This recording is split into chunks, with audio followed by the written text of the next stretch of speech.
Hi, good evening, students. Today we are going to see another topic. So this is for GNM students, GNM second years. So the concept of mental health nursing. So what is the concept of mental health nursing? According to WHO, World Health Organization, World Health Organization के हिसाब से mental health is a state of well-being. एक इंसान के mental health होता है, उनके well-being वो कैसे अच्छे से रहेगा. In which an individual realizes their own abilities. वो खुद की एबिलिटी को रियलाइज करने के लिए रियलाइज करेगा और कुछ भी लाइफ में उनका नॉर्मल स्ट्रेसेस ऑफ लाइफ होता है उसको वो कोप कर सकता है. रोज का स्ट्रेस कुछ भी हो सकता है, उसको वो मैनेज कर सकता है, उससे बाहर आ सकता है और वो कोई भी काम करेगा उससे प्रोडक्टिविटी दिखेगा, उससे कुछ अच्छा निकलेगा, रिजल्ट अच्छे से रहेगा एंड फ्रूटफुली. वो तो फ्रूटफुली का मतलब भी वो अच्छा रिजल्ट निकलेगा and is able to make a contribution to their community. वो कम्युनिटी के लिए भी कुछ अच्छा कर सकता है. सो अकॉर्डिंग टू WHO क्या होता है? State of well being. एक इंसान अच्छा रहने का मतलब क्या होता है? वो खुद की एबिलिटी को रियलाइज कर सकता है और लाइफ में कोई भी स्ट्रेस आता है उसको वो कोप कर सकता है और वो कोई भी काम करेगा उसका रिजल्ट अच्छे से हम लोग को मिलेगा और वो कम्युनिटी के लिए भी कुछ अच्छा काम करते रहेगा. सो it is more than just the absence of mental disorder and is a fundamental part of overall health. इसका मतलब क्या है? इन वन वर्ड में बोलना है तो हम वन सेंटेंस में हम लोग को बोलना है तो मेंटल डिसऑर्डर नहीं रहेगा. उसके अलावा हम लोग बोला नॉर्मल ओवरऑल हेल्थ का बेसिक चीज. एक इंसान अच्छा हेल्थ में है ऐसे हम लोग एक बेसिक में बोलते हैं ना, उसी को यहाँ पे बताया गया है. अभी नेक्स्ट हम लोग देख रहे हैं. So mental health is a state of well-being that enables people to cope with life stresses, realize their own ability, work productively and contribute to their community. The WHO को definition को short form में ऐसे दिया गया. So इसमें fundamental में क्या क्या होता है, हम लोग बेसिक चीज हम लोग बताए थे ना, उसमें क्या क्या होता है. इंडिविजुअल्स एबिलिटी टू थिंक, कोई भी चीज के लिए कुछ सोच सकता है और इमोशनल दिखाता है. इंटरेक्ट, दूसरे के साथ अच्छे से इंटरेक्ट कर सकता है और लाइफ जीने के लिए वो कमाएगा, काम में जाएगा और लाइफ को एंजॉय भी करेगा और कम्युनिटी के लिए भी कुछ कंट्रीब्यूट भी करेगा. सो मेंटल हेल्थ के बारे में और हम लोग क्या देखते हैं, ये ओवरऑल हेल्थ है और socio economic, biological and environmental factors, ये तीनों क्या करेगा उसको इन्फ्लुएंस करता है. सो सेम चीज हम लोग वही देखे थे. ये एब्सेंस ऑफ मेंटल डिसऑर्डर ऐसे बस नहीं बोलना है, इसके अलावा ए प्रेजेंस ऑफ पॉजिटिव वेलबीइंग, वो इंसान कैसे अच्छे से रह रहा है, इसका मतलब है मेंटल हेल्थ.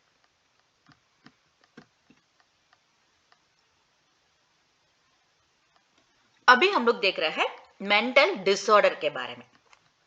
मेंटल डिसऑर्डर के बारे में WHO क्या बोला गया है. सो क्लिनिकली हम लोग सिम्टम्स, साइंस एंड सिम्टम्स बोलते हैं ना, उसके थ्रू हम लोग को क्या क्या दिखेगा उसी के हिसाब से क्लिनिकली सिग्निफिकेंट डिस्टर्बेंस, आपका कौन सा चीज में उनका डिस्टर्बेंस हम लोग को दिख रहा है क्लिनिकली, उसी के हिसाब से हम लोग मेंटल डिसऑर्डर को डायग्नोस करते हैं. सो कहाँ वो दिखेगा? कोग्निशन, एक इंडिविजुअल के कोग्निशन में वो कैसे सोचेगा, कैसे वो सब चीज वो जानता है क्या, ओरिएंट है क्या वो, ये सब चीज आपका कोग्निशन में हम लोग का दिमाग के काम उसमें आता है. और इमोशनल रेगुलेशन, कोई भी सिचुएशन में हम लोग इमोशनली कैसे स्टेबल रहते हैं, इमोशनली स्टेबल रह पा रहे हैं क्या, ये सब चीज हम लोग का दूसरा चीज है. और उनका बिहेवियर. सो ये सब चीज हम लोग कोई भी डिस्ट्रेस में है और कोई भी ब्रेन के इम्पायरमेंट हो सकता है किसी पार्ट में, ये सब जहां पे ये क्या होता है एसोसिएशन रहता है ये तीनों चीज का. सो ये इसकी वजह से वो अफेक्ट हो सकता है. सो इसको हम लोग ये भी बोलते हैं मेंटल हेल्थ कंडीशंस. उसको हम लोग रेंजेस में बताते हैं, mild to severe mental health condition और इम्पैक्टिंग डेली लाइफ, रोज का लाइफ उनको अफेक्ट हो सकता है, उनका काम अफेक्ट हो सकता है, उनका रिलेशनशिप्स भी अफेक्ट हो सकता है. ये सब चीज को हम लोग मेंटल हेल्थ कंडीशंस को रेंजेस में हम लोग बताते हैं. ये मेंटल डिसऑर्डर का डेफिनेशन है वर्ल्ड हेल्थ ऑर्गेनाइजेशन के हिसाब से. अभी understanding mental health. So mental health defined as a World Health Organization, a state of well-being where individuals can effectively cope with life stress and contribution. Life का stress का cope करना है, society को contribute करना है. ये भी हम लोग देख चुके हैं. वो अच्छे से इंटरपर्सनल रिलेशनशिप मेंटेन कर सकते हैं, सेटिस्फाई रहेगा उसमें, और self concept, positive self concept कभी भी रहेगा. खुद के कॉन्सेप्ट सेल्फ कॉन्सेप्ट पॉजिटिव रहेगा, नेगेटिव में नहीं रखेगा, और इमोशनल स्टेबिलिटी रहेगा, और खुद का एबिलिटी सब चीज को जानते हैं. सेल्फ अवेयरनेस, मैं कौन हूं ये उनको पता चलता है. सो एग्जाम्पल के लिए, ये person with good mental health can manage stress, maintain healthy relationship and leave productive life. ये 3 चीज एक इंसान कर पा रहा है तो वो अच्छा मेंटल हेल्थ है, हम लोग बोल सकते हैं. वो स्ट्रेस को मैनेज कर सकता है, हेल्दी रिलेशनशिप्स को मेंटेन कर सकता है, लाइफ को प्रोटेक्टिवली लेके जा सकता है. सो मेंटल इलनेस, सो ये हम लोग देख चुके हैं. एज पर WHO ये दिया गया है, और ये कैसे कैसे दिखेगा. पर्सनालिटी में ऑल्ट्रेशन रहेगा, बायोलॉजिकल फंक्शन, उनके बॉडी में फंक्शन में डिस्टर्बेंस रहेगा, उनका कॉन्शियसनेस अफेक्ट होता है, और अटेंशन उनके पास कम हो जाता है, कम हो सकता है, ज्यादा हो सकता है, कुछ भी हो सकता है, और इमोशनल स्टेबिलिटी नहीं रहेगा. एक्टिविटी लेवल में डिफरेंस रहेगा, कम हो सकता है, और थिंकिंग नहीं रहेगा, परसेप्शन, वो कोई भी चीज को कैसे देख रहा है वो, और मेमोरी और थॉट, ये सब चीज में उनका डिस्टर्बेंस रहेगा. सो सिम्टम्स ऑफ डिप्रेशन, एग्जाम्पल के लिए हम लोग देखते हैं तो वहां पे क्या होगा, पहले स्लीप डिस्टर्बेंस होगा, और वो कोई भी चीज को परसीव कर रहा है गलत पे परसीव करेगा वो, और मेंटल इलनेस को हम लोग इसको बोलते हैं. ठीक है, अभी नेक्स्ट में हम लोग जा रहे हैं की characteristics of mental disorders according to the WHO. So disturbance in thinking, emotion और बिहेवियर, इसी वर्ड के हम लोग बार बार देख रहे हैं. मेन चीज, किसी इंसान के थिंकिंग में, उनके इमोशन में, उनके बिहेवियर में डिफरेंस रहेगा, डिस्टर्बेंस रहेगा, उसी को हम लोग मेंटल डिसऑर्डर बोलते हैं. सो वो एक इंसान कैसे सोचता है, कैसे फील करता है, उसके हिसाब से कैसे एक्ट करता है, ये 3 चीज है वो हम लोग फाइंड आउट करने के लिए. और एसोसिएटेड डिस्ट्रेस में हम लोग जाएंगे तो ये साथ में जाता है. एसोसिएटेड डिस्ट्रेस में एक चीज है ऑलरेडी, उसके साथ साथ ये भी उनको हो जाएगा. और इम्पायरमेंट इन फंक्शनिंग, ये फंक्शन में क्या क्या इम्पायरमेंट हो सकता है, डेली एक्टिविटी में प्रॉब्लम हो सकता है, काम में प्रॉब्लम हो सकता है, सोशल इंटरेक्शन में भी उनको प्रॉब्लम हो सकता है, सोसाइटी में और दूसरे के साथ वो अच्छे से नहीं रख पाता है, इम्पायरमेंट कम हो जाता है उनका कोई भी काम में. वाइड रेंज ऑफ टाइप्स में हम लोग देखते हैं तो अदर एग्जाम्पल, अभी जो छोटा हम लोग देखे थे, अभी इसमें हम लोग देखते हैं तो टाइप्स ऑफ मेंटल डिसऑर्डर में एंजाइटी हो सकता है, डिप्रेशन हो सकता है, सिजोफ्रेनिया हो सकता है, ये सब चीज यहाँ पे वाइड रेंज ऑफ टाइप्स में आता है. और potential for long term suffering, ये क्या है, हम लोग ट्रीटमेंट नहीं कर पा रहे हैं, सो ये क्या हो जाएगा, लॉन्ग टाइम में, लाइफ लॉन्ग में उनको सफर करना ही पड़ेगा. और one size fits all, not a one size fits all, इसको हम लोग बोलते हैं. सिम्टम्स है अनसिवियरिटी, ये क्या होता है, बहुत वैरायटी, एक एक इंडिविजुअल के ऊपर अलग अलग तरीके से वो दिखाना शुरू होता है. हम लोग ना एक एग्जाम्पल, हम लोग डिप्रेशन के लिए बहुत सिम्टम्स पढ़ाई करेंगे, बट ये नहीं है, ये पूरे सिम्टम एक इंडिविजुअल के अंदर दिखेगा. कुछ लोग के अंदर एक कुछ सिम्टम दिखेगा, कुछ लोग के अंदर दूसरे कुछ सिम्टम दिखेगा.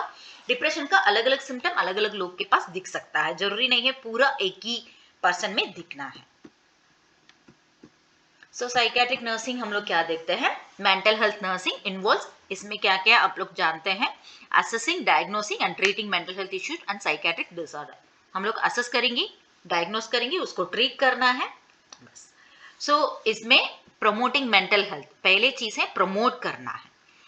हम लोग कम्युनिटी में जाके हम लोग हेल्थ अवेयरनेस प्रोग्राम करते हैं, मेंटल हेल्थ रिलेटेड हम लोग अवेयरनेस देते हैं, और mental health day, schizophrenia day, depression day, ये सब चीज हम लोग सेलिब्रेट करने का रीजन है प्रमोट करना है मेंटल हेल्थ के रिलेटेड. और प्रिवेंट मेंटल इलनेस, ये भी हम लोग क्या करे हैं, प्रमोट करने के लिए हम लोग बहुत प्रोग्राम करते हैं मेंटल हेल्थ के बारे में, साथ साथ में मेंटल इलनेस प्रिवेंट करने के लिए भी हम लोग प्रोग्राम्स करते हैं. एंड प्रोवाइडिंग केयर एंड हो गया तो उनको क्या करते हैं हम लोग, उनका केयर और रिहेबिलिटेशन करना शुरू करते हैं. एक हॉस्पिटल में भी हो सकता है, कम्युनिटी सेटिंग में भी हो सकता है. So fundamental concept of mental health. So mental health is characterized by satisfying interpersonal relationship. Mental health को हम लोग क्या बोलते हैं? Interpersonal relationship satisfaction होना चाहिए, कोपिंग मैकेनिज्म इफेक्टिवली यूज करना है, डिफेंस मैकेनिज्म को इफेक्टिवली यूज कर सकते हैं, और पॉजिटिव सेल्फ कॉन्सेप्ट रहेगा. देख चुके हैं हम लोग emotional stability and self awareness, ये हम लोग ऑलरेडी देख चुके हैं डेफिनेशन में. सो हम लोग एज ए नर्स, हम लोग नर्सेस है, हम लोग ये सब चीज को रिकॉग्नाइज करके इसके हिसाब से इंडिविजुअल को असेस करके उनको हम लोग क्या करना है, सपोर्ट करना है. मेंटल हेल्थ चैलेंजेस के साथ साथ वो बाहर आए, अच्छे से रहे, उसके लिए हम लोग उनको मदद करना है. तो हम लोग ये सब चीज के पहले जानना चाहिए, हम लोग के अंदर इसको डेवलप करना चाहिए. So concept of normal and abnormal behaviour. So अलग अलग मॉडल होता है, मेनली 4 मॉडल्स इसमें आता है नॉर्मल एंड अबनॉर्मल बिहेवियर के लिए. मेडिकल मॉडल में हम लोग क्या देखते हैं, ऑटोमेटिकली हम लोग जानते हैं ऑर्गेनिक में. सो लाइक अल्जीमर्स डिजीज, ये सब चीज कहाँ होता है, ब्रेन में डिसफंक्शन होने की वजह से ये आता है. ये मेनली ओल्ड एजेस में दिखता है, ब्रेन का डिसफंक्शन धीरे धीरे उनका कम होने के फंक्शन धीरे धीरे कम होने की वजह से ये अल्जीमर्स डिजीज आता है. ये मेडिकल मॉडल में हम लोग बोलते हैं. अबनॉर्मल बिहेवियर इसमें दिखता है क्योंकि ऑर्गेनिकली उनके सीधा ब्रेन में प्रॉब्लम है. सो स्टैटिस्टिकल मॉडल हम लोग बोलते हैं. तो ये अलग अलग चीज ये मेजर करके फाइंड आउट करते हैं, डिविएशन स्टैंडर्ड नॉर्म्स के हिसाब से क्या क्या हो सकता है. और तीसरा है सोशियो कल्चरल मॉडल. ये कल्चरल नॉर्म्स के हिसाब से इसको करते हैं. इसके थ्रू भी कुछ कुछ कल्चर में ये रहता है, ऐसे रहने से ये एक कल्चर है. अभी यहाँ के हम लोग देखते हैं तो यहाँ का एक कल्चर होता है, वो कल्चर से कोई दूसरा कुछ करेगा तो उसको हम लोग अबनॉर्मल सोचते हैं. ठीक है. सो एग्जाम्पल, डिफरेंट कल्चर्स क्या करते हैं, अलग अलग एक्सपेक्टेशंस उनको रखता है. सो उसी को कौन सा एक्सपेक्टेशन उन्हीं का है वो दिखेगा, उसको एक्सेप्टेबल बिहेवियर बोलते हैं. और किसके पास वो नहीं है उसको और लोग एक्सेप्ट नहीं कर सकते. सो बिहेवियर मॉडल हम लोग देखते हैं तो adaptive model, behaviour as normal and कहीं पे भी अडाप्ट करने के लिए एक इंसान को पता चलता है, उसको हम लोग बिहेवियर मॉडल अडाप्टिव होता है, अडॉप्टिव बिहेवियर को हम लोग बोलते हैं. ठीक है. वो एक इंसान अडॉप्ट नहीं कर रहा है, मॉल अडॉप्टिव बिहेवियर दिखा रहा है तो वो अबनॉर्मल में चले जाएगा. ठीक है. क्लियर है यहाँ तक सबका?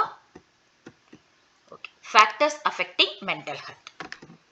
सो मेंटल हेल्थ में पहला चीज है कहा कैसे कैसे हो सकता है. एक जो हेरिडिटरी, ऑलरेडी हम लोग को पता है, कोई भी डिजीज होता है वो पेरेंट्स से बच्चे लोग का आ सकता है. और न्यूरोट्रांसमीटर्स इम्बैलेंस, हम लोग के ब्रेन में 5 न्यूरोट्रांसमीटर्स हैं, उसमें कोई कमी हो सकता है, कोई ज्यादा हो सकता है, कितना होना है उससे ज्यादा कम ये सब होने की वजह से ये हो सकता है. सो साइकोलॉजिकल फैक्टर्स में किसी का स्ट्रेस है और कोई भी रिलेशनशिप में है वो स्ट्राइंड इंटरपर्सनल रिलेशनशिप है, ये मेन चीज है उनका मेंटल हेल्थ को अफेक्ट करने के लिए. सो सोशल फैक्टर्स हम लोग लिखते हैं तो पॉवर्टी, फैमिली इंस्टेबिलिटी, इसमें फिनेंशियल के वजह से कुछ लोग मेंटली इल बन सकते हैं, और फैमिली इंस्टेबिलिटी, एक पेरेंट्स रहेंगे, एक पेरेंट्स रहेंगे, डिवोर्स, ये सब चीज की वजह से, और पेरेंट्स के बीच में लड़ाई, ये सब चीज की वजह से बच्चे अफेक्ट होते हैं. A person mental health can be affected by a combination of genetic predisposition, high stress level and disadvantage social environment.